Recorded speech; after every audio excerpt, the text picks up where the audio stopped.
Sudah jam 7:10 nih, mungkin kita mulai saja ya seminarnya.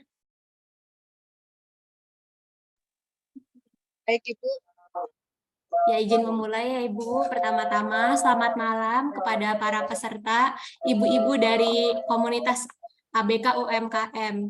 Selamat datang di acara seminar dengan tema Kenali Tanda-Tanda Kanker Payudara. Pertama-tama, kenalkan saya Kathleen Fidelia dari Siloam Hospitals yang akan menjadi MC pada malam hari ini.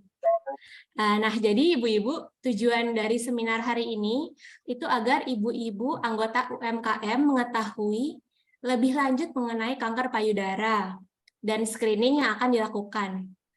Kami dari Siloam Hospital juga berterima kasih kepada Ibu Ince selaku ketua dari ABK UMKM yang memberikan kesempatan bagi kami untuk memberikan informasi mengenai kanker payudara.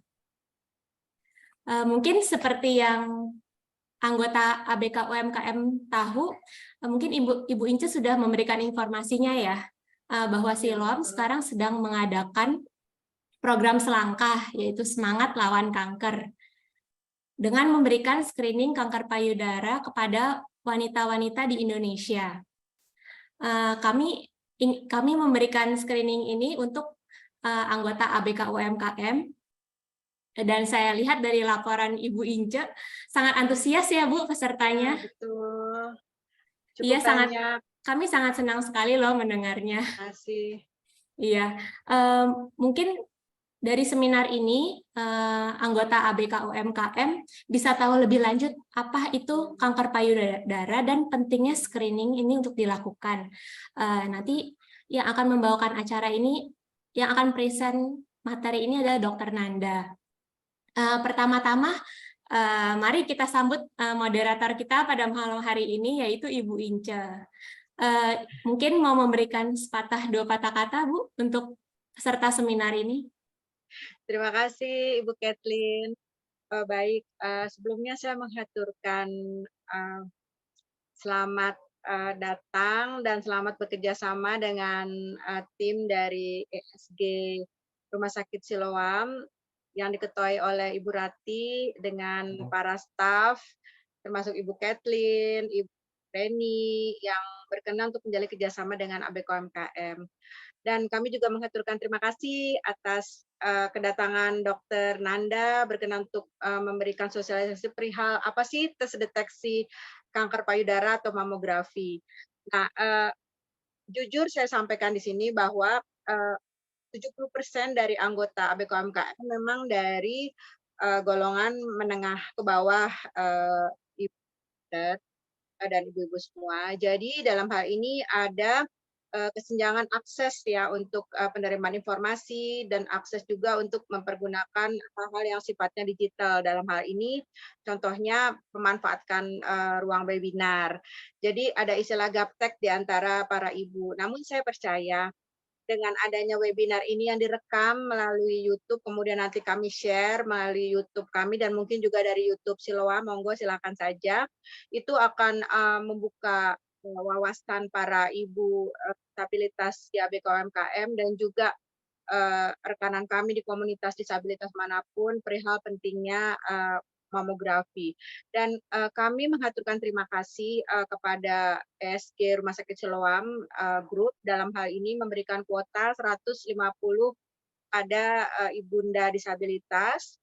Dan saat ini sudah terdaftar, betul Ibu Kathleen, sudah terdaftar 138 peserta dari seluruh Wah, luar Indonesia. biasa Bu Ince. Ya, dan ada 2 gugur dari Makassar karena usia mereka itu di bawah 35 tahun, meskipun berasal dari keluarga dengan riwayat kanker. Nah, namun hal ini juga akan kami sampaikan dengan hati-hati kepada mereka dan mereka sudah menerima, jadi di-drop 2 nama itu. Nah, semoga nanti kuota 150 tercapai karena sudah mencapai 136 nama. Wah, iya Bu, Baik, Ibu, baik-baik. mungkin pengantar dari saya cukup sekian karena nampaknya informasi ini sangat berharga dan apabila direkam meskipun saat ini yang hadir hanya tidak sebanyak dari peserta, namun kalau direkam dan kita share di YouTube, para ibu dapat menyaksikannya kembali. Ya Bu, terima kasih banyak Bu. Kami harap Dengan senang webinar hati. ini bisa membantu wanita-wanita khususnya untuk anggota ABK UMKM. Betul. Terima kasih Bu. Berikutnya kami juga ingin memperkenalkan Head of ESG kami, Ibu Rati Hadiwinoto. Untuk Ibu Rati, mungkin ingin menyampaikan kata sambutan.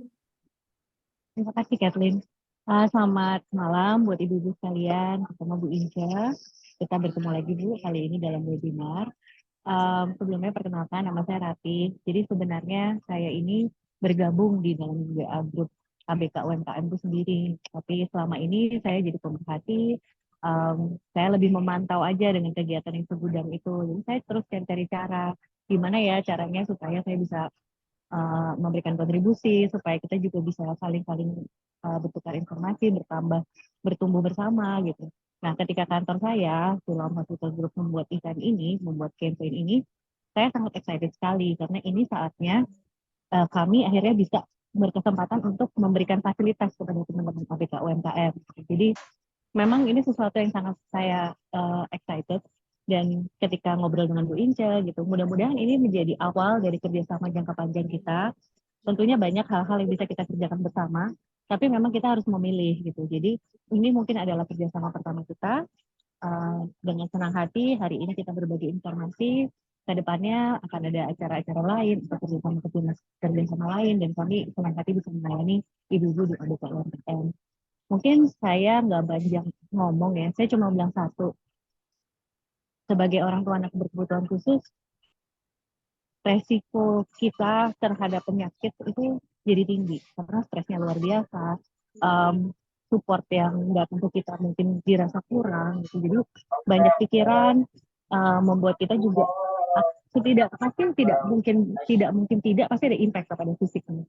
Jadi saya rasa penting buat orang tua dengan berkebutuhan khusus untuk juga baik-baik menjaga diri. Yang mana saya tahu itu bukan prioritas buat banyak dari di antara orang tua gitu, karena masih banyak yang harus diurusin, anak-anak perkembangannya, bertahap itu semua butuh atensi, butuh biaya gitu. Maka itu kalau ada kesempatan-kesempatan seperti ini, saya senang sekali, tolong dimanfaatkan sebaik-baiknya. Saya tahu mungkin belum terlalu familiar dengan metode pemeriksaannya, atau belum familiar dengan penyakit yang akan dibicarakan. Nggak apa-apa, karena kita akan belajar sama-sama. Dokter Nanda malam ini akan bantu untuk menjelaskan hal-hal yang perlu diketahui oleh ibu-ibu sekalian. Jadi mumpung ada Bu dokternya nih, apapun yang mau ditanyakan, silakan ditanyakan. Jadi apa ketakutannya, nanti kira-kira hasilnya seperti apa, nanti pengalamannya bagaimana, macam-macam itu bisa semua ditanyakan malam ini. Selain tentunya pengetahuan umum tentang kanker payudaranya sendiri. Jadi menurut saya, seperti yang saya bilang kan, hidup ini kan pilihannya banyak nih. Kita harus milih. Tapi nomor satu yang harus kita pilih juga menjaga kesehatan kita juga. Nah, webinar ini improve pengetahuan kita, dan mamografi gratis ini memastikan kita terlindungi. Jadi silakan digunakan kesempatan ini sebaik-baiknya. Saya menghimbau silakan bertanya. Malah nanti kita rugi kalau Dokter Nanda malam ini udah malam-malam bergabung bersama kita tapi nggak ada yang nanya. Jadi saya sangat encourage untuk bertanya dan kita bisa belajar sama-sama. Malam ini kita akan tidur dengan pengetahuan yang baru, beda dengan pagi tadi. Mungkin segitu dari saya. Terima kasih atas kesempatannya. Selamat malam. Terima kasih banyak Bu Rati. Ya, kami harapkan bahwa dengan adanya webinar ini, ibu-ibu sekalian ini bisa mulai memprioritaskan diri sendiri. Nah, dari itu tanpa banyak berlama-lama, kita akan memperkenalkan Dokter Nanda. Mungkin bisa di-share dulu. Dokter Nanda malam ini akan membantu kita untuk memberikan materi. Dokter Nanda adalah manajer dari Breast Cancer Care Alliance di Siloam MRCCC. Untuk Dokter Nanda, waktu dan tempatnya kami persilakan untuk memulai. Oke, halo, selamat malam ibu-ibu semua.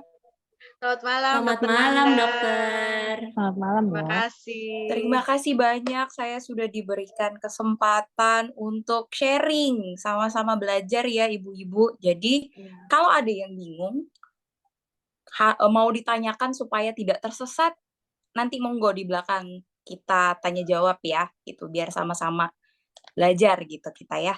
Boleh minta maaf, ibu-ibu sekalian, mohon diperhatikan ya materinya karena nanti di akhir akan ada kuis beserta ada hadiah sedikit nih, ada tumbler untuk bagus pemenangnya sekali. nanti.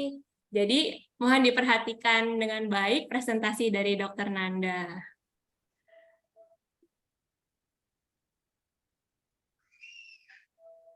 Oke, aku boleh minta tolong share PowerPoint aku boleh? Baik, baik Dokter, sebentar. Yang tampak di layar, oh ya udah. Terima kasih. Ibu-ibu gimana hari ini, sehat? Sehat, terima kasih Dokter. Alhamdulillah. Tadi sudah dikenalkan sedikit, nama saya Dokter Nanda, ibu-ibu saya saat ini bertugas di Rumah Sakit Siloam Semanggi, MRCCC. Saya setiap harinya periksanya payudara perempuan.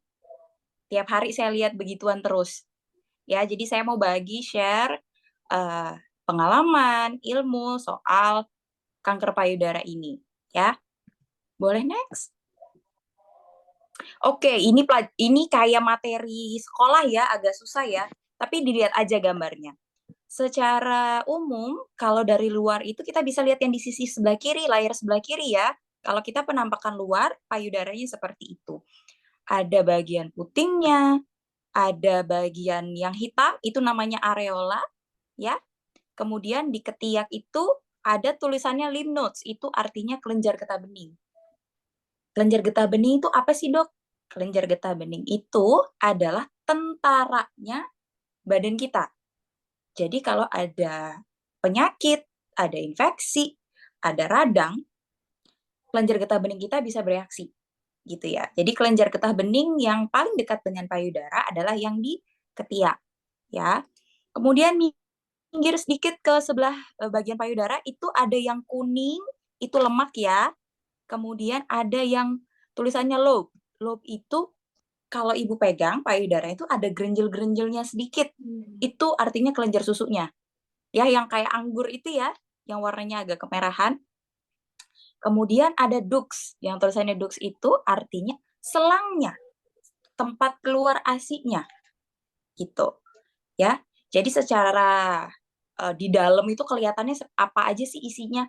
Ada lemaknya, ada kelenjar susunya, ada selangnya, dan kanker payudara itu bisa muncul di semua bagian tempat itu, gitu ya. Slide.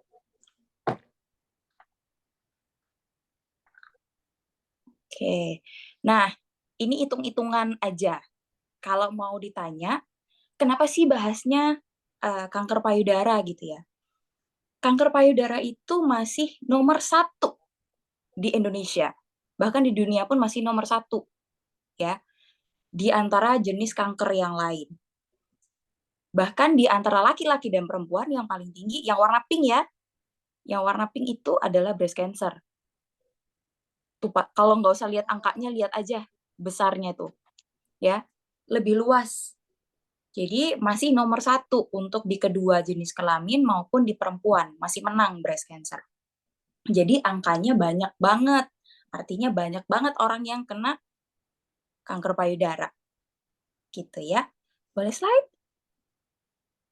Nah, apa sih kanker payudara? Biasanya kan pertanyaannya itu, gitu. Jadi ibu-ibu kalau dengar kata tumor, biasanya udah takut duluan. Ya, aduh dok, tumor, aduh ngeri gitu ya. Padahal tumor itu adalah bahasanya dokter untuk menjelaskan benjolan. Mau di kepala, mau di tangan, mau di payudara, mau di perut. Kalau dia ada benjolan, kita sebutnya dengan tumor atau massa. Ya, jadi ibu-ibu kalau dikasih tahu sama dokternya, aduh ibu mohon maaf kita ketemu tumor nih di payudaranya, jangan kaget dulu, jangan gemeter dulu gitu ya. Karena tumor itu secara garis besar ada 2. Ya. Yang pertama itu adalah yang jinak, ya, yang di sebelah kiri ada tulisan jinak, yang sebelah kanan ada tulisannya ganas atau kanker. Kalau dokternya bilang, "Ibu mohon maaf, kita ketemunya adalah tumor ganas." Nah, itu boleh sedikit rasanya takut gitu ya. Tapi kalau dokternya bilang ada tumor jinak, nggak perlu terlalu khawatir sebenarnya. Ya. Nah, tumor jinak ini secara umum, yang paling umum itu ada 3 tipenya. Jadi benjolannya yang pertama itu yang sering adalah kista namanya. Mungkin ibu-ibu tahu, loh dok, kista emang bisa ada di payudara, bukannya adanya di kandungan atau di indung telur ya kista? Enggak, kista tuh bisa muncul di mana saja di bagian tubuh. Ya, bisa di kelenjar sini, di leher, kelenjar tiroid juga bisa. Di ginjal bisa ada kista. Di payudara apalagi? Bisa. Jadi kista itu gampangnya, kita kayak punya balon, isinya air. Itu yang kita sebut dengan kista. Ya. Itu yang kita sebut dengan kista. Kalau yang di bawah ada tulisannya FAM. Ya, gampangnya FAM. FAM itu adalah benjolan kayak bakso, ibu-ibu. Jadi dia padat. Gitu, kayak bola bekel, padat. Ya, itu yang kita sebut dengan FAM. Nah, kalau yang di bawahnya lagi lipoma, lipoma itu isinya lemak. Itu yang secara umum bisa ada di payudara. Ada isi air, padat, atau yang lemak.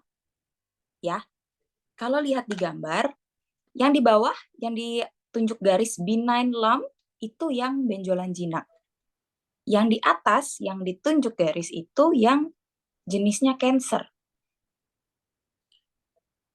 Kalau mau dibandingkan, artinya ketika periksa sendiri di rumah atau saat dokter periksa, yang mungkin bisa jadi pertimbangan adalah saat kita pegang, cancer itu biasanya keras, kayak pegang meja, keras banget gitu ya. Atau tepinya itu nggak mulus gitu. Kalau kita pegang bola bekel kan mulus ya, tepinya mulus. Kalau kita pegang sesuatu yang kita curigai itu adalah kanker, biasanya keras, tepinya kita nggak bisa, pinggirannya kita nggak bisa tentuin, loh kok ini nggak mulus ya, agak gerenjel-gerenjelnya kacau gitu. Itu kita bisa curiga. Ya, saya kecepatan nggak ya ibu-ibu jelasinnya? Takutnya bingung. Bagus, Dok.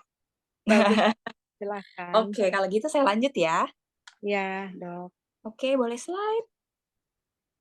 Nah ini, kalau ditanya, biasanya pasiennya tanya ke saya, dok, yang menyebabkan adanya kanker payudara apa sih dok? Biasanya kan seperti itu ya tanya. Kalau kita kena COVID, kita tahu penyebabnya apa, virus COVID. Kalau kita kena cacar, kita tahu penyebabnya karena virus cacar. Gitu. Tapi kalau kanker payudara ini kita nggak tahu penyebab pastinya apa. Nggak bisa kita tunjuk, oh gara-gara ini nih gitu. Nggak bisa. Tetapi ada banyak faktor yang bisa mempengaruhi munculnya kanker payudara ini. Saya jelaskan satu-satu. Ini udah takut duluan kayaknya kalau lihat ini. Yang pertama itu jenis kelamin. Jelas perempuan akan lebih tinggi resikonya. Resiko ya, belum pasti akan terjadi ya. Jadi wanita tentu saja resikonya akan lebih tinggi dibandingkan laki-laki. Tapi jangan salah, laki-laki juga bisa kena kanker payudara. Di rumah sakit kami, saya sudah pernah ketemu 3 pasien laki-laki dengan kanker payudara. Gitu ya. Jadi bapak-bapaknya mungkin bisa diberikan informasinya.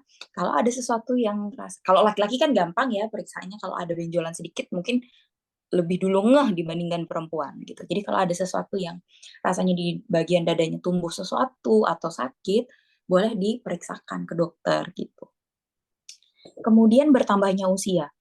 Jadi semakin tua usianya, bukan berarti resikonya lebih rendah. Enggak, malah kebalik. Resikonya akan semakin naik, semakin bertambahnya usia. Dok, saya udah 60, nggak usah cek payudara lah ya, kan udah tua juga. Nggak bisa seperti itu. Malahan resikonya naik bersama dengan naiknya usia gitu ya. Pasien saya yang paling tua kena kanker payudara tuh 84 tahun. Beneran oma-oma yang kena gitu. Ya. Kemudian faktor resiko yang lain adalah pernah ada penyakit di payudara sebelumnya. Artinya mungkin lebih sering muncul benjolan, atau dulunya suka radang berulang, atau bahkan sudah pernah kena kanker payudara sebelumnya. Itu juga menaikkan risiko. Kemudian yang pasti akan saya tanyakan adalah riwayat mens. Mens itu biasanya kan anak SMP gitu ya, sekitar usia SMP ya. Ketika menstruasi pertama kalinya itu di bawah 12 tahun, kita anggapnya itu menstruasinya lebih kecepatan, dini. Menstruasi yang dini itu punya resiko. Ya. Kemudian yang menarkenya terlambat atau menopausnya terlambat. Dok, saya umur 60 tahun masih mens loh, Dok. Biasanya pasien bangga gitu cerita ke saya. Saya 60 masih mens, Dok. Saya nggak ada gejala menopause, jadi nggak suka lemes, nggak suka panas badannya gitu. Padahal yang terlambat menopausnya, artinya di atas 55 tahun masih mens, itu punya resiko juga timbul kanker payudara. Ya. Kemudian riwayat yang lain yang perlu saya tanyakan adalah riwayat reproduksinya. Ya. Tidak memiliki anak, tidak menyusui, atau melahirkan anak pertama di atas usia 35 tahun, itu punya resiko. Punya resiko untuk muncul kanker payudara. Ya, tidak memiliki anak, atau melahirkan anak pertama di atas usia 35 tahun, atau tidak menyusui, itu punya resiko.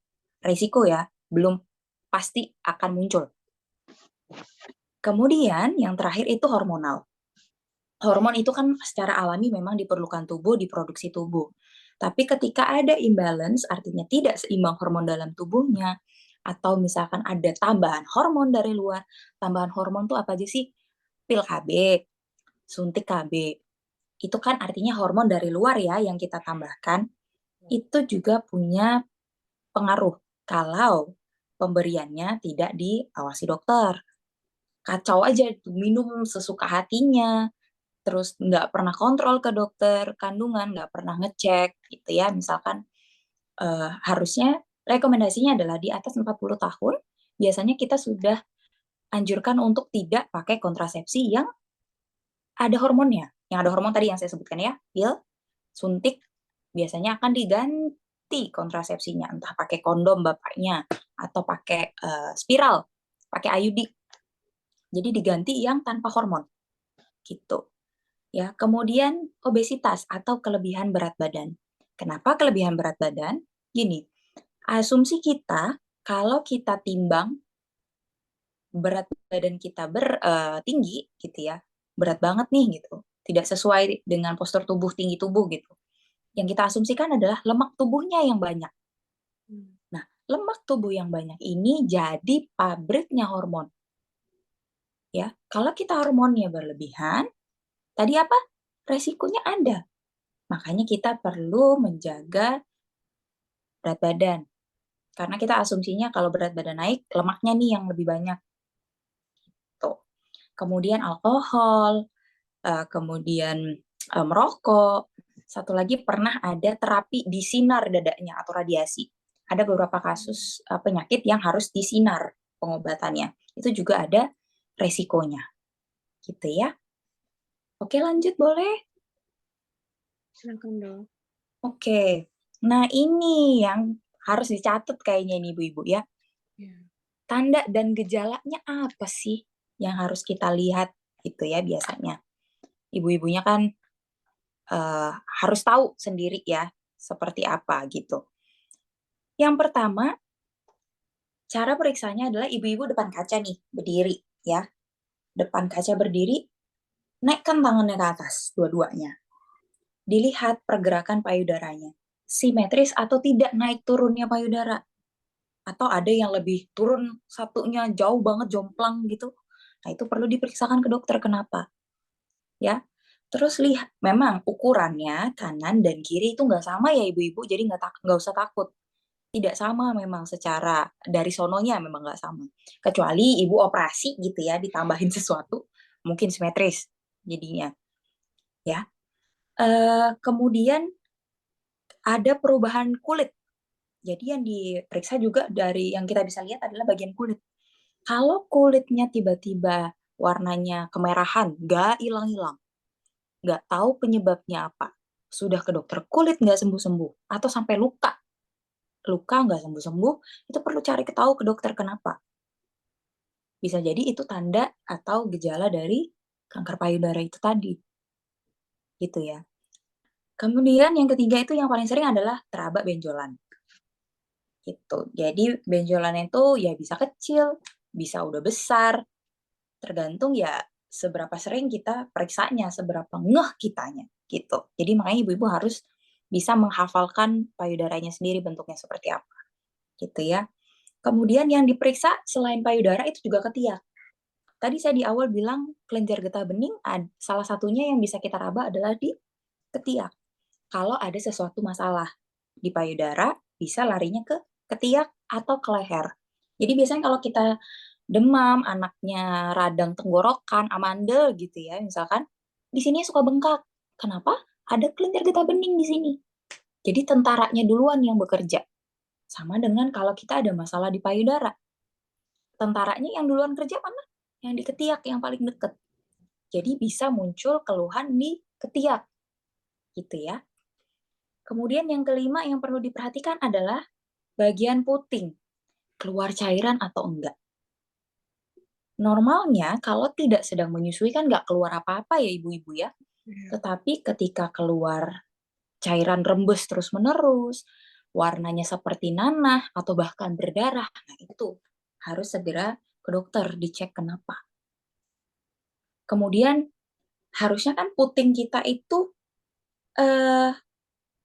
menonjol keluar ya, secara normalnya gitu. Tapi ada beberapa kondisi yang memang sejak lahir atau sejak kita remaja sudah masuk ke dalam gitu ya.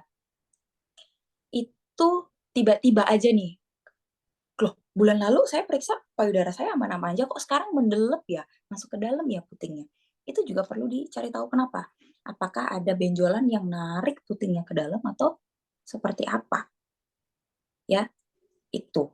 Kemudian ini yang mungkin paling sering ditanyakan, dok, kalau benjolan kanker itu sakit atau enggak? Keluhan sakit itu tidak selalu ada.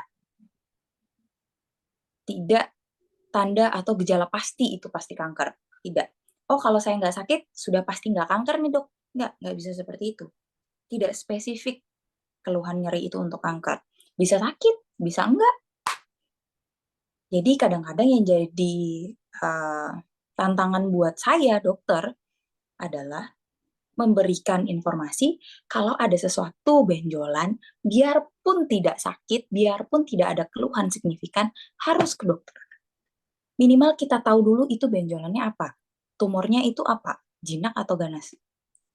Itu supaya tidak terlambat penanganannya. Biasanya itu pasien datang sudah terlambat, sudah segede, wah nggak ngerti lagi, udah besar banget, karena ya orang nggak sakit dok, makanya saya nggak periksa gitu. Ya, syukur-syukur kalau memang benjolannya itu bukan kanker gitu ya, tapi kan kita tidak bisa tebak-tebak berhadiah gitu. Nanti kalau dapat beneran hadiahnya kan repot gitu ya.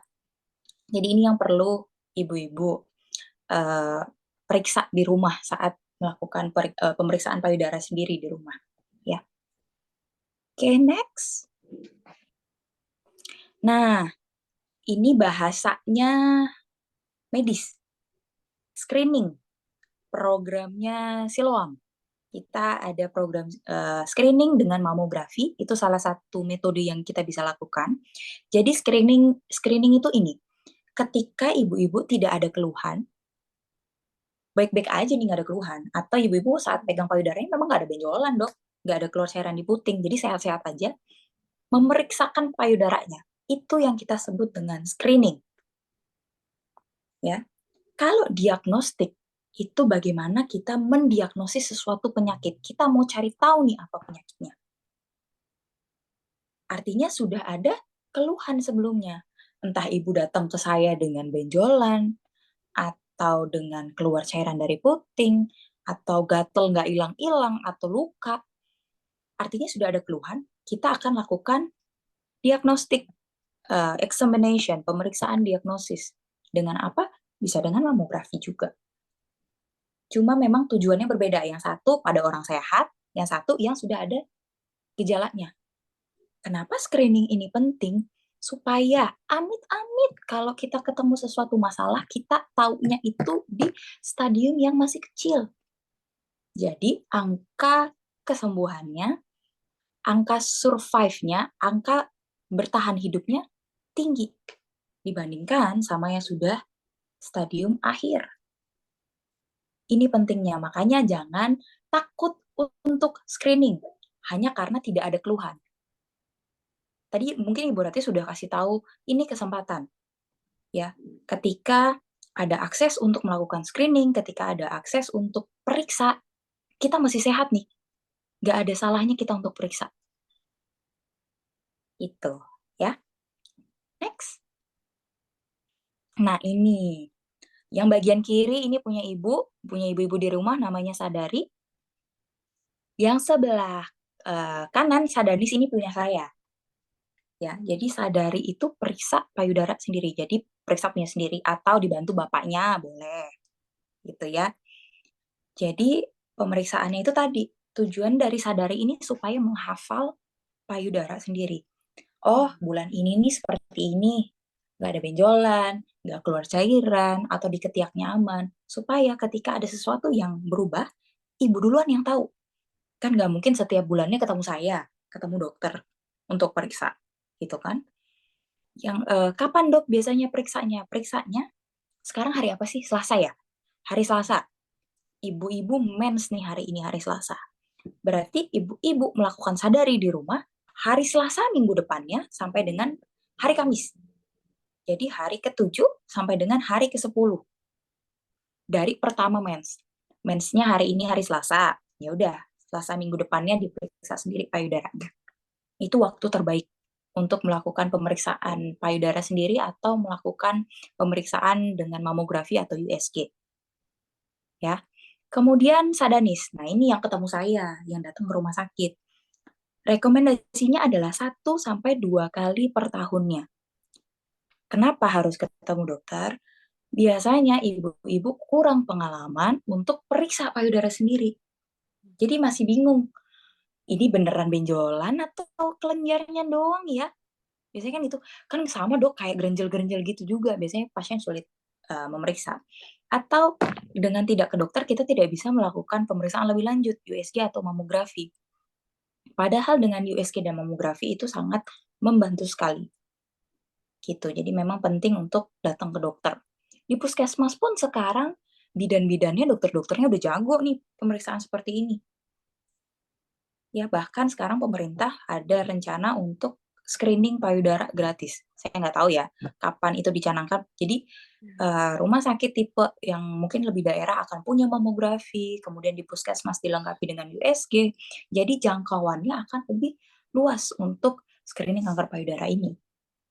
Gitu. Kebetulan kan memang rumah sakit kami ada program mamografi. Saya ingatkan sekali lagi, sangat bermanfaat. Ya, boleh next. Nah, ini tadi yang atas tanpa gejala, yang di bawah dengan gejala ya. Kalau dia nggak ada gejala, kayak ibu-ibu ini ya, mungkin nggak ada keluhan gitu, datang ke saya akan, itu tadi pertanyaan yang resiko yang di awal, oh menstruasinya kapan, punya anak atau tidak, kemudian pakai obat hormon atau tidak, itu akan saya tanyakan semua. Dari pertanyaan-pertanyaan itu, saya bisa simpulkan, oh ibunya resikonya rata-rata nih, atau oh ternyata ya pasien ini, ibu ini resikonya tinggi. Itu kenapa bisa kita harus tahu resiko, supaya kita kasih tahu rekomendasi pemeriksaan yang digunakan apa, gitu. Secara umum, kita punya 2 metode. Satu dengan USG payudara, kedua adalah dengan mamografi. Itu berdasarkan usia dan resikonya. Ya, boleh next? Wah, ini kayak kuliah yang ini. Ini nggak usah dilihat. Nggak usah dilihat ya, ini pusing. Pusing. Jadi secara garis besarnya gini. Boleh balik dulu? Ya, jadi gini. Ketika, boleh balik satu lagi? Saya simpulkan aja ya dari sini. Kapan boleh mulai cek? Biasanya itu kan pertanyaannya. Ketika dia tidak punya gejala, resikonya resiko rendah atau resiko rata-rata dengan populasi atau orang-orang sekitarnya, 25 tahun sudah boleh USG payudara. Ya, 25 tahun sudah boleh USG payudara.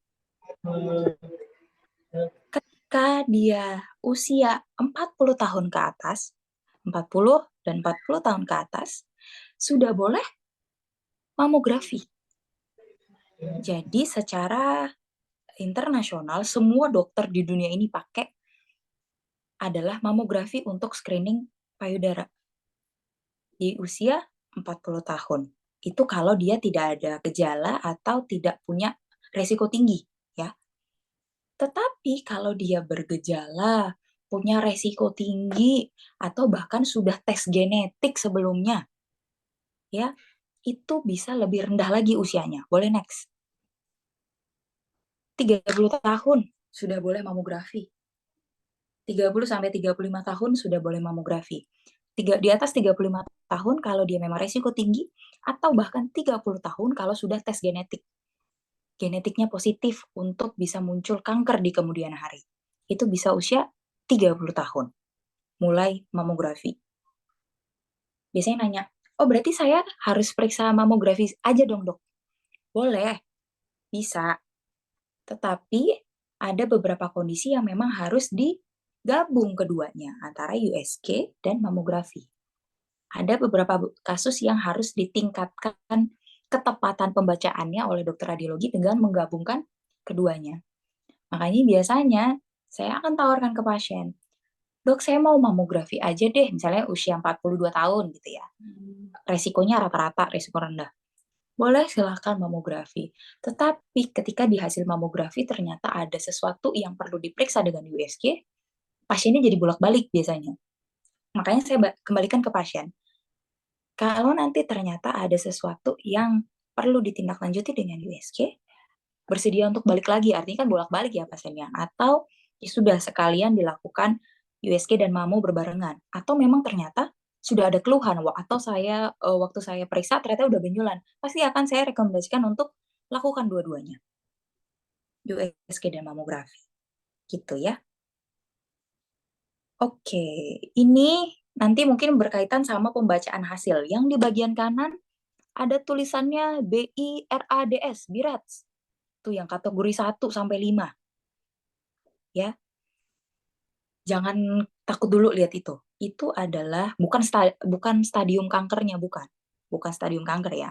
Itu kategorinya dokter radiologi yang tukang USG itu, ya dokter yang bagian USG, yang mamografi, ngasih bantuan ke saya. Dokter Nanda, ini yang kemarin mamografi hasilnya BIRADS-nya BIRADS 1. Itu artinya apa? BIRADS 1 itu bersih, nggak ketemu sama sekali, nggak ada masalah sama sekali di hasil pemeriksaannya. Ya, yang kedua, dok, BIRADS 2 nih dok, artinya apa? Ketemu sesuatu, ketemu benjolan kah, ketemu selangnya lebar lah, atau yang lainnya, tetapi itu kecenderungannya adalah yang jinak, yang nggak bahaya. Gitu. BIRADS 3, kecenderungannya adalah yang jinak, tetapi bentuknya tidak simple. Ada variasinya sedikit bentuknya. Ada make up-nya sedikit gitu. Harusnya kan kalau benjolan ya udah benjolan 1 gitu aja ya. Ada di mana-mana gitu misalkan. Tapi ini kok kayak bergerombol ya. Atau misalkan kista tadi. Kista yang isinya air ya ibu-ibu ya. Kista harusnya kan air. Kok tiba-tiba setengah air setengah padat nih?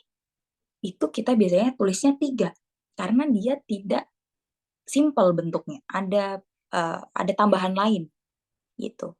Nah ini, kalau ada udah tulisan BIRADS 4, kita curiganya sudah ke arah yang bahaya, yang kanker. BIRADS 4 itu kemungkinan, belum pasti. Kemungkinan. Kemungkinannya berapa persen dok? Dari 2% sampai 80%. Kemungkinan ya, belum pasti. Kemudian 5, itu sangat mungkin, karena di atas 80% kemungkinannya.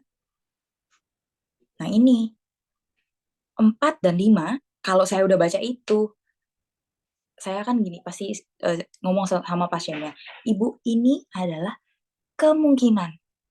Kita nggak boleh main tebak-tebak berhadiah. Kita harus lanjutkan ke diagnosis lanjutan. Diagnosis lanjutan mungkin ibu-ibu udah pernah dengar namanya biopsi. Biopsi itu adalah diambil nih jaringan kankernya, dilihat pakai mikroskop sama dokternya, dokter patologi anatomi namanya, dilihat, baru kelihatan beneran dengan mata kepala dokternya sendiri, oke ini beneran kanker, oke ini nggak apa-apa, yang jinak ternyata. Jadi hakim ketok palunya itu adalah hasil jaringan, hasil biopsi. Itu ya. Ketika hasil biopsinya jinak, ya sudah, nggak perlu terapi kanker, nggak perlu kemo-kemoan. Tapi ketika dia ternyata dari hasil jaringan, hasil biopsinya adalah kanker, next, ini yang akan dilakukan. Secara umum ada 3 terapinya. Tetapi satu pasien dengan pasien yang lain beda-beda. Tidak selalu ketiga ini dilakukan. Karena apa? Karena tipe kanker payudara itu banyak banget, beda-beda. Kita tahu tipenya dari mana dok? Dari hasil pemeriksaan jaringan. Jaringan yang diperiksa tahu nih, oh ternyata dia Superman. Oh ternyata dia ini nih Spiderman nih tipenya gitu, gampangnya aja ya pakai perumpamaan. Oh kalau Spiderman itu tipenya yang ngeluarin jaring, berarti saya harus pakai senjata yang ini. Gitu. Oh ternyata kalau Superman dia pakai laser yang di mata tuh, saya harus pakai cara yang ini. Gitu. Jadi secara umum operasi itu adalah bagian dari terapi. Kenapa? Karena kita berusaha sebersih mungkin membersihkan penyebabnya. benjolannya itu, menghilangkan benjolannya, ya. Kemudian sistemik. Sistemik itu artinya dari dalam tubuh. Sistemik itu apa? Kemoterapi. Kemoterapi itu macam-macam jenisnya. Nama obatnya banyak banget. Itu tergantung dari itu tadi, tipenya apa. Baru bisa tahu harus pakai obat yang apa. Gitu. Kemo itu bisa ada yang infus, ada yang diminum juga. Diminum secara oral, ya. Kemudian radiasi. Radiasi itu dengan sinar, itu yang di pojok kanan atas ya. Jadi pasiennya posisinya terlentang, di mana target atau benjolan kankernya di situ, langsung ditembak. Tapi balik lagi, tidak semua pasien menjalani ketiganya. Ada yang cuma bedah aja, ada yang nggak bisa cuma bedah aja nih, harus sama kemo sama radiasi, atau bahkan tidak diambil payudaranya, cuma radiasi doang. Ada yang seperti itu. Itu taunya gimana? Balik lagi, periksa jaringan supaya tahu tipenya apa. Gitu. Boleh next? Udah deh. Gitu aja. Jadi secara garis besar seperti itu. Semoga terbuka. Kira-kira ada yang bingung atau yang perlu ditanyakan, diklarifikasi, Dok, katanya teman saya, katanya ibu saya, kata tetangga saya. Monggo silahkan, boleh. Ya, Wow, terima terima kasih kasih. banyak Dokter Nanda, sangat menarik sekali pemaparannya. Dan di kolom chat ini sudah ada Wah, rame ini beberapa chat saya nih. pertanyaan. Iya, Udah kemudian banyak mungkin banget nanti yang mau tanya nih dokter. iya, mungkin saya pilih-pilih dulu ya dok, karena dari pertanyaan Boleh. Bu Herlina tadi sudah terjawab ya perihal gejala. Nah, kemudian juga ini perihal menopause saya jadikan satu dok. Ada beberapa pertanyaan perihal bagi yang sudah menopause, periksa Boleh. payudara waktu terbaiknya kapan? Terus kapan waktu terbaik untuk sadari bagi yang sudah menopause? Selanjutnya ini dari Ibu Oke. Yuliantin juga ini dari beliau berumur 53 sudah menopause, di atas payudara sebelah kiri sering merasakan nyeri. Apakah itu gejala dari kanker payudara, Dok? Ini yang menopause Oke. juga nih, Dok. Apakah rentan ya terkena kanker payudara dan bagaimana pencegahannya? Silakan, Dok. Oke. Oke. Kalau menopause begini. Kalau menopause kan artinya sudah tidak mens ya. Tadi kan saya jelaskannya sadari itu 7 sampai 10 dari pertama mens. Gitu. Yang sudah menopause tidak perlu berkecil hati, tinggal pilih satu hari. Misal, sekarang kan bulan Juni ya. Juni tanggal 30 deh. Jadi Juni tanggal 30 diperiksa, bulan depannya tanggal 30 lagi diperiksa. Seperti itu, tentukan satu tanggal yang sama. Jadi bulan depannya diulang seperti itu. Jadi bisa langsung pilih tanggal ya, Dok ya? Ya, jadi Baik, Dok. tinggal pilih tanggal aja. Waduh, semakin ramai nih, Dok. Terus kemudian ini ada yang mungkin sempat melihat di slide dokter bahwa radiasi di dada itu menyebabkan kanker payudara. Ini ada pertanyaan nih, Dok. Kalau laser di bagian tubuh lain, contohnya di mata, apakah membuat rentan terkena kanker payudara nggak, Dok? Oke. Oke, gini. Tadi saya jawab dulu. Yang menopause akan lebih rentan nggak kena payudara? Bukan karena menopausnya sebenarnya, tetapi bertambahnya usia. Resikonya semakin tinggi. Makanya bukan berarti yang tua tidak periksa, tidak screening. Salah. Ya. Semakin naik usianya harusnya semakin rajin periksa sendiri dan 1 sampai 2 kali ketemu dokter untuk periksa. Gitu. Kemudian untuk mencegahnya gimana? Namanya hormonal nggak bisa kita cegah sebenarnya. Itu secara alamiah kita akan menopause. Yang kita bisa cegah adalah, atau kita bisa manipulasi, itu adalah faktor risiko yang lain. Faktor risiko mana sih yang bisa dimanipulasi? Gaya hidup, merokok, alkohol, berat badan, stres pola makan, itu yang kita bisa sedikit banyaknya kita manipulasi. Kalau yang sudah kayak genetik, turunan, usia, menopause, udah nggak bisa diutak-atik yang itu. Gitu. Ya. Baik, Dok. Kalau Kemudian ada yang pertanyaan lagi nih, benar, Dok, dari ya? Ibu Hana nih. perihal untuk stadium 1 dan 2 nih, Dok. Mm-mm. Mohon penjelasan. Kemudian juga kalau sudah memiliki diagnosa kanker payudara, apakah disarankan angkat rahim? Mm-mm. Kemudian apa sih perbedaannya antara stadium yang tadi sebutkan ya 1, 2, 3, 4. Terus juga ada pertanyaan nih, untuk pria dengan kanker payudara deteksi dini, berapa besar sih kemungkinan untuk sembuh bagi pria, Dok? Terima Oke. kasih. Satu-satu, saya baca juga sih dari atas ya. Betul. Kalau banyak, jadi satu-satu. Kalau ada yang Ini. saya ketinggalan, ingetin aja. Jadi gini, kalau menopause, masih suka sakit-sakit nih dok di bagian payudara. Berapa lama dulu menopausnya? Itu yang jadi pertanyaan saya. Kalau baru setahun, 2 tahun, biasanya masih wajar ada sakit di payudara. Kalau memang saat remajanya, saat masih menstruasi, ternyata seperti itu juga kondisinya, suka sakit gitu ya. Tetapi ketika sakitnya terus-menerus, harus ke dokter dicek apa yang menyebabkan sakit. Apakah ada benjolan, ada kista, atau ada FAM itu tadi, itu perlu diperiksa. Ya. Kemudian stadium. Stadium itu ada 2.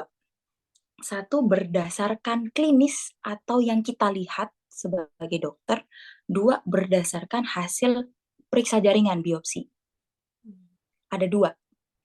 Biasanya stadium itu kalau kita baru periksa ke dokter, belum di biopsi ya, dokternya itu akan melihat dari apa? TMN. T itu tumor, artinya ukuran tumornya berapa. M itu metastasis atau penyebarannya. Kanker kan bisa menyebar ya. Ketiga tuh N, nodes atau keterlibatan kelenjar getah beningnya. Itu yang dokter bisa lihat. Stadium 1 itu di bawah 2 cm. Jadi dokter ketika melihat periksa, oh di bawah 2 cm ini ya kira-kira stadium 1 berarti. Gitu. Itu banyak yang harus diperiksa gitu ya. Terus gampangnya kalau dia di bawah 5 cm itu stadium 2. Ketika dia sudah di atas 5 cm dan ada jaringan atau bagian dada yang terkena atau kulit, itu sudah stadium 4.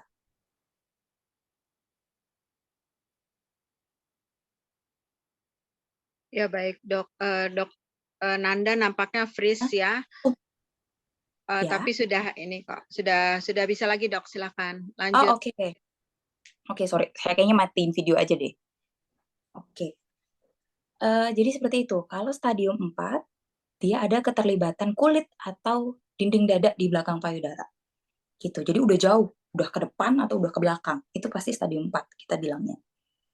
Ya, atau sampai ke ketiak, ke kelenjar getah beningnya udah bengkak, udah nggak bisa ngelipet tangan lagi nih.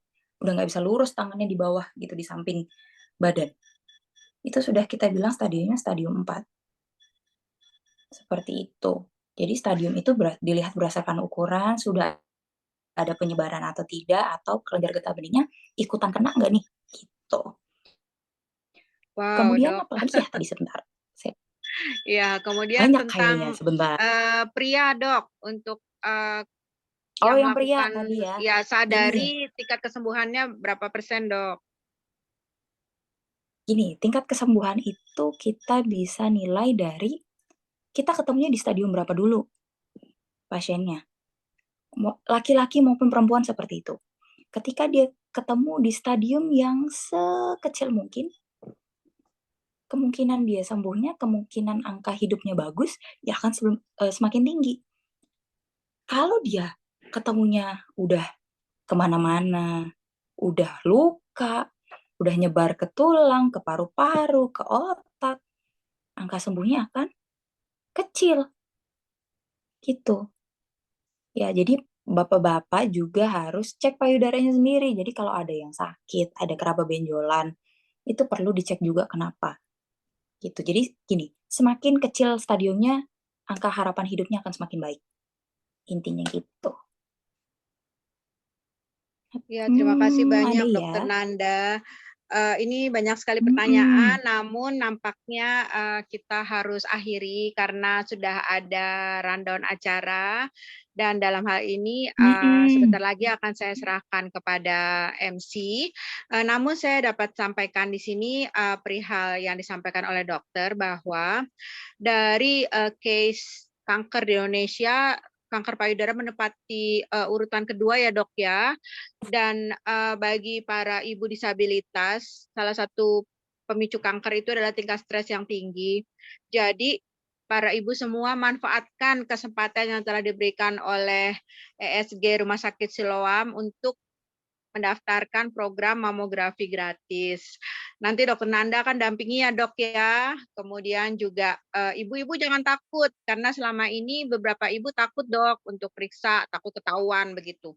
Padahal Takut kenapa? apabila padahal ya dok ya, apabila ditemukan lebih dini ya dok ya, tingkat penyembuhannya juga semakin besar ya dok ya dibandingkan pada saat Betul. sudah lanjut stadiumnya ya dok ya. Lanjut, betul. Iya, dok, terima kasih banyak atas penjelasannya. Namun waktu jua yang memisahkan kita, nanti kita sambung lagi ya dok ya. Waktu dan tempat saya serahkan kepada Boleh. MC nih, kepada Ibu Kathleen. Silakan Ibu Kathleen. Baik, terima kasih Bu Ince. Nah, terima kasih banyak Dokter Nanda yang sudah memberikan kita edukasi nih mengenai kanker payudara. Kita jadi sekarang sudah mengetahui resiko, tanda-tanda, gejala, dan juga sudah menjawab pertanyaan dari ibu-ibu ini. Terima kasih banyak dokter. Terima kasih. Mungkin kalau ada yang bingung, boleh ditanyain Mungkin aja. boleh ditanya lagi nih. Kita masih ada Mau ada waktu. Q&A lagi? Tanya jawab lagi boleh? Oh boleh Boleh, nggak dok. ada masalah. Ini nggak apa-apa ya. Ini ada pertanyaan dari Ibu Marisa Supaya nih. terang dan benderang jalannya. Betul. Aduh, Supaya betul. jelas. Supaya nggak ada katanya-katanya. Betul. Penyakit itu katanya. Nah ini dok, keluarganya itu dari riwayat kanker, dari nenek kanker rahim, kakek tumor di pundak. Apakah secara genetik jadi lebih mudah terkena kanker dok? Gini, kalau kanker paru-paru, kita tahu penyebab utamanya adalah dari merokok. Ya. Kalau kanker serviks, itu karena virus. Kalau kanker payudara dan kanker indung telur atau ovarium, itu dari keluarga. Itu bisa. Ya.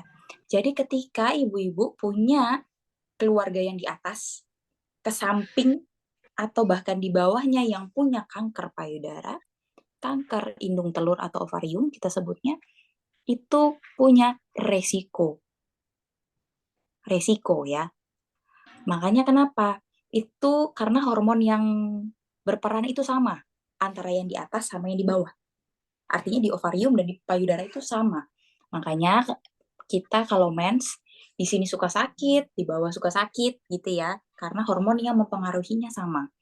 Makanya ada beberapa kasus wanita dengan kanker ovarium atau kanker payudara harus dicek. Kalau dia kena kanker di atas, bawahnya juga dicek. Kalau dia kena kanker yang di bawah, atasnya juga dicek. Selalu seperti itu. Ada beberapa kondisi yang memang disarankan, misalkan kanker payudara harus diangkat indung telurnya. Ada beberapa kasus yang seperti itu. Kalau ternyata dianggap yang tipe kankernya adalah yang cenderung karena hormon. Ada yang seperti itu. Dengan kita mengangkat sumber hormonnya, itu kita anggap kita menurunkan risiko untuk muncul di bawah atau muncul lagi di atas. Gitu ya. Kalau kanker yang di pundak itu macam-macam penyebabnya, bisa karena di tulang atau di jaringannya atau yang lain-lain. Tapi setahu saya sih kalau kanker yang selain di payudara dan di ovarium itu sedikit sekali, tidak ada hubungannya dengan keturunan sih. Gitu.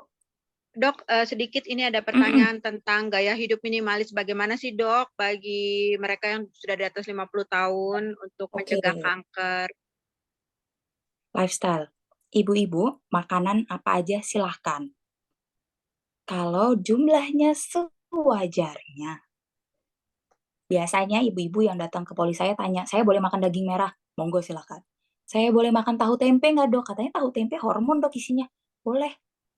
Saya tanya dulu, ibu emang sehari kuatnya makan tahu tempe seberapa banyak gitu. Kalau makannya 1 kilo sendiri ya nggak mungkin juga kan gitu ya. Kalau kita makan sewajarnya, silakan. Tetapi memang ada bahan-bahan yang sebaiknya dikurangi. Kalau saya bilang nggak boleh, kayaknya susah zaman sekarang. Dikurangi. Itu apa? Makanan olahan. Makanan kaleng, sosis, nugget, yang diolah artinya.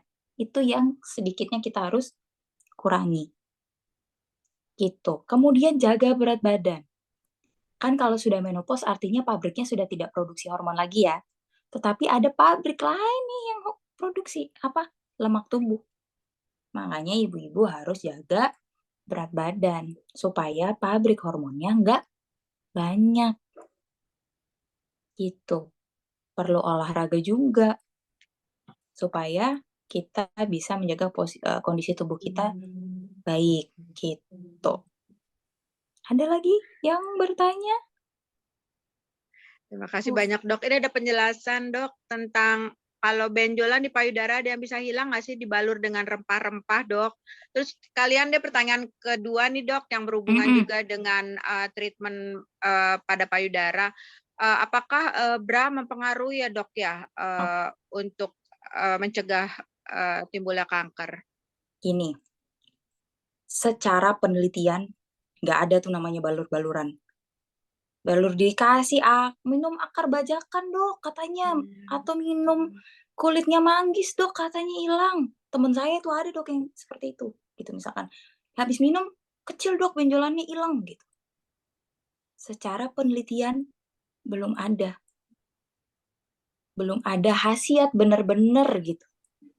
Makanya saya paling nggak suka kalau ada pasien ketika sudah tahu dia kayak kanker, pilihannya ke alternatif. Boleh silakan, itu hak pasien memang. Tapi saya nggak sukanya begini.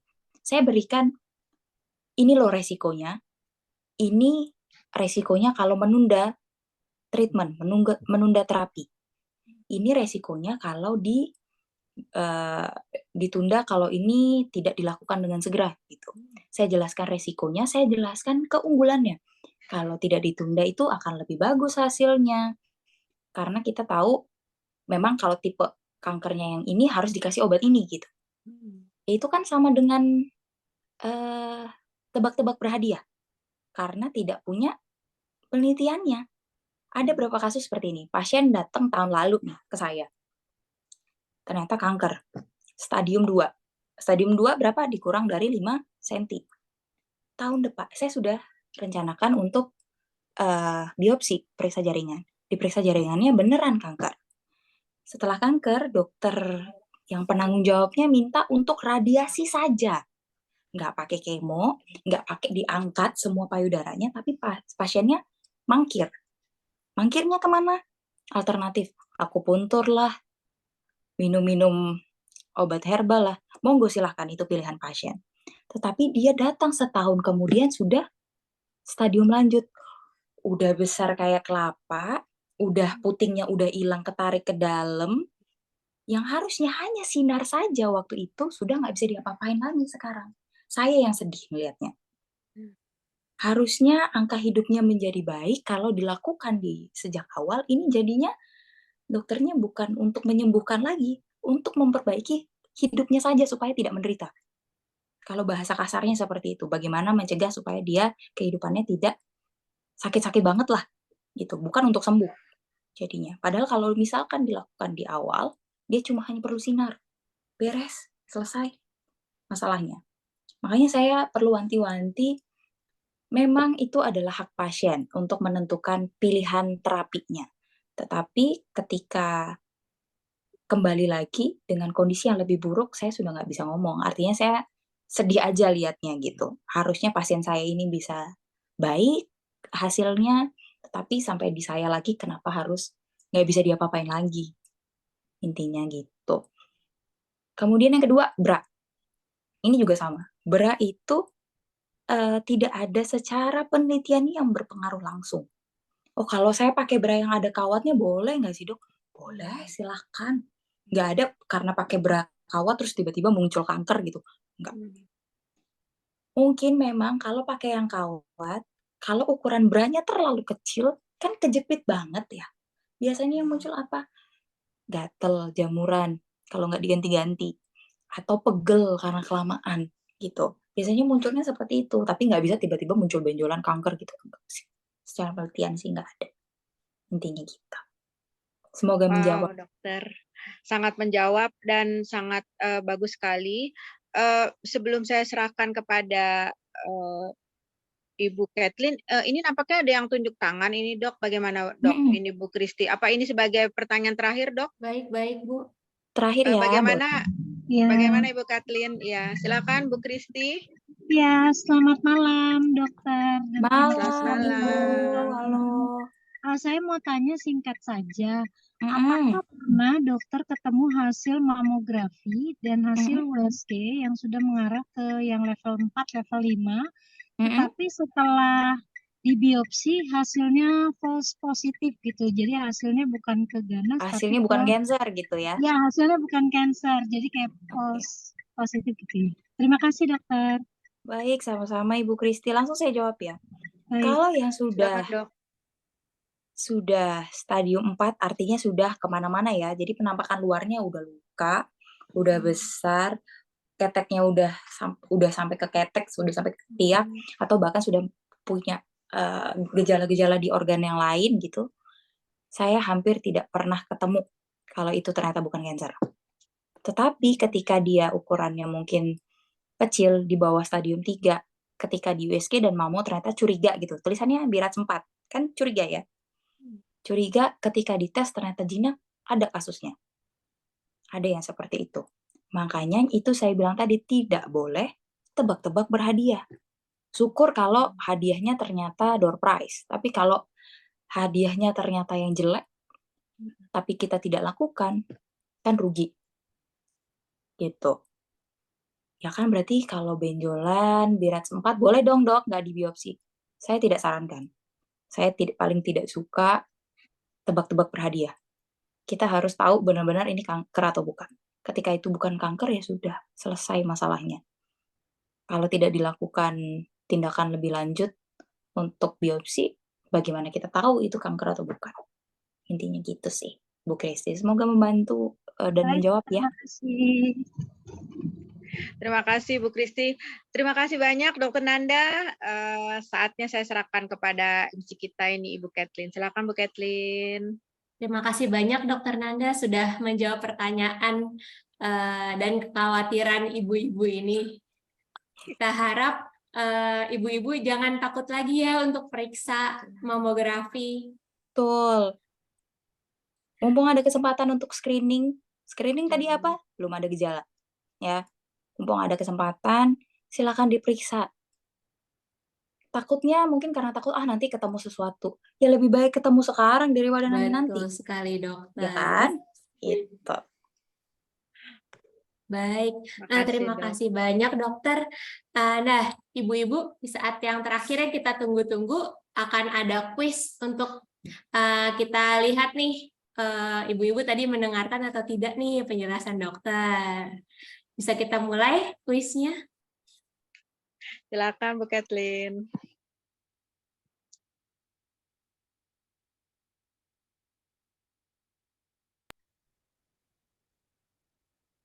Sekarang saya akan menjelaskan peraturan dari kuis ini ya. Boleh di next.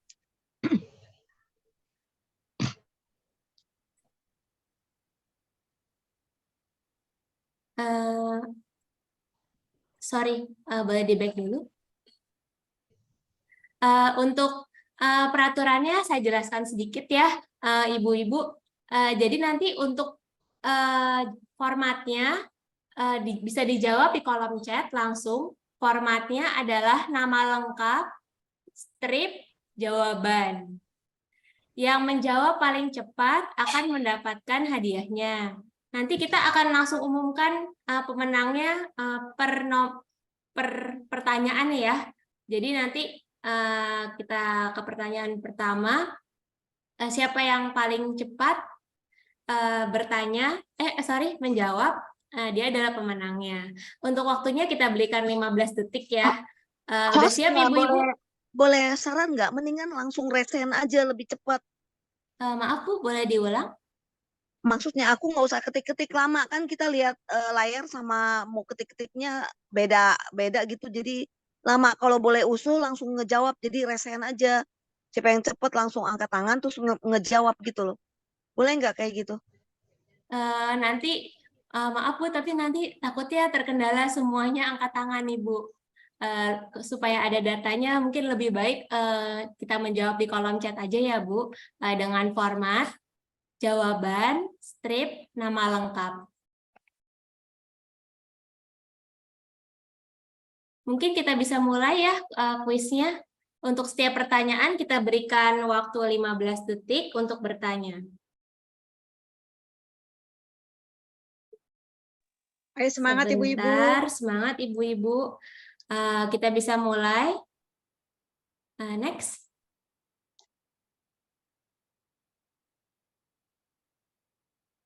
Untuk pertanyaan pertama, berikut adalah faktor resiko kanker payudara kecuali Kecuali ya ibu-ibu. ya. Pertanyaan selesai. Mari kita lihat dari jawabannya. Yang formatnya paling benar dan jawabannya paling benar. Ibu Yanti nih Bu, yang pertama ya. Ya, Ibu Yanti. Selamat Ibu Yanti. Selamat Ibu Yanti. Terima kasih. Untuk pertanyaan kedua, boleh di next.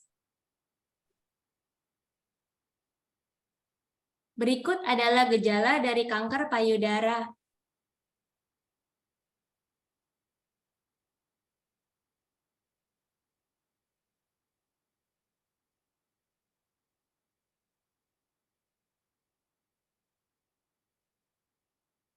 Wah, semuanya mendengarkan ini.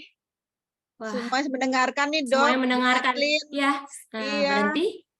Pemenangnya Ibu Mularia nih. Selamat Ibu Mularia.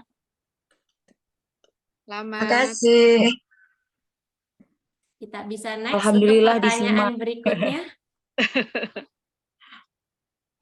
Setiap berapa lama kita harus melakukan pemeriksaan sadari? Ayo, Semangat, bisa semangat. yuk. Kita bisa lihat nih dokter. Stop. Untuk pemenangnya,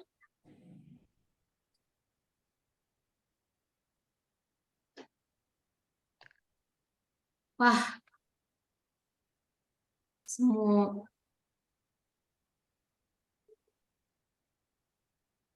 Ibu Yeti. Selamat Ibu Yeti.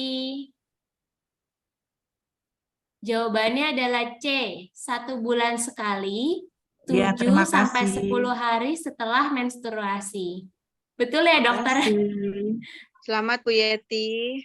Terima kasih, Yang dokter. paling benar adalah hari ke-7 sampai hari ke-10 dari pertama mens. Kalau hari setelah menstruasi kan bisa beda-beda tiap orang. Ada yang 4 hari udah selesai, ada yang seminggu sudah selesai gitu. Tapi yang paling mendekati memang C jawabannya. Baik, Ya. baik. Dari kita, sorry dari kita ada salah sedikit. It's okay, nggak apa-apa. Berarti kan memang harus diperhatikan lagi gitu ya. Jadi Baik, dokter. 7 sampai hari ke-7 sampai 10 dari pertama mens. Jadi ngitungnya tuh dari pertama mens, bukan dari setelah bersihnya mens. No. Ya, itu aja sih. Tapi yang paling Baik. dekat memang C. Terima kasih dokter untuk update-nya. Mari kita bisa lanjutkan untuk pertanyaan berikutnya. Pertanyaan keempat ini ini Bu Kathleen. Setiap berapa lama sadanis harus dilakukan? Kapan nih ketemu saya? Kapan ketemu Ayo sayanya? nih harus ketemu dokter Nanda nih. Diingatkan. Setiap hari ketemu saya boleh. Ya, stop. Pemenangnya adalah Ibu Kandi. Ibu Kandi. Jangan tergocek sadari sama sadanis ya. Jawabannya Ibu-ibu. adalah A, 1 sampai 2 tahun sekali. Betul ya, Dok ya? 1 sampai 2 kali dalam setahun. 1 tahun. Betul. Untuk pertanyaan berikutnya, Tumbler terakhir nih ya, terakhir Bu nih. Kathleen. Apa warna yang menyimbolkan logo kanker payudara? Ada tuh Baju- tadi di PowerPoint saya. Baju saya tuh. Wah, ini Nah, gampang sekali nih pertanyaannya. ini pitanya. Ya, stop. Pemenangnya adalah Ibu Merliana. Jawabannya Kathleen. adalah C, pink. Wah, ini semuanya sudah pink nih logonya, jadi nggak boleh salah. Selamat Ibu Merlin. Selamat Ibu Merli, sudah mendapatkan 1 buah tumbler. Wow, keren sekali tumblernya. Terima kasih Baik. Kak Kathleen. Untuk menutup acara ini, kita akan foto bersama dulu ya Ibu Ince ya, Iya Untuk dong, buat men- untuk kenang-kenangan domo- nih. untuk dokumentasi.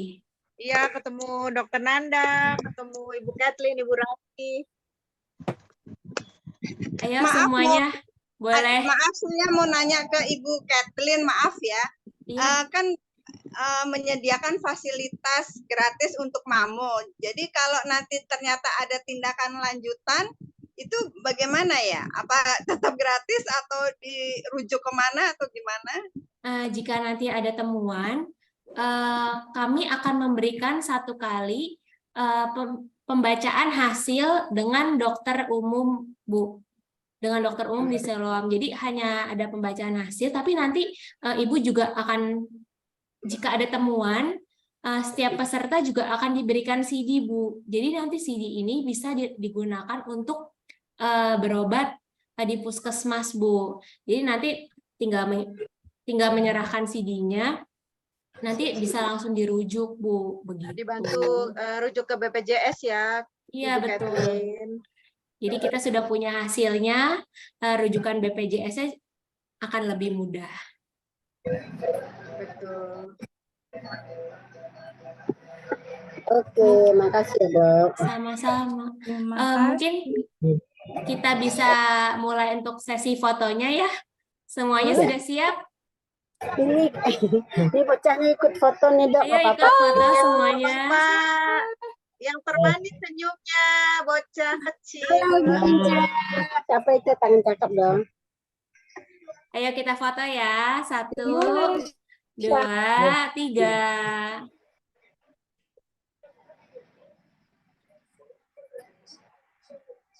Sudah? Satu lagi ya. Satu lagi. Oke. Oke, senyum semuanya. 1, 2, 3. Oke. Baik. Terima kasih Terima banyak kasih. kepada para peserta seminar dari ABK UMKM. Terima kasih banyak Dokter Nanda. Terima untuk kasih waktu dan Ibu-ibu semua. untuk waktunya. Dokter Nanda, terima kasih Bu Ince. Kita sudah sampai di penghujung acara. Saya mau mengingatkan lagi untuk pendaftaran screening.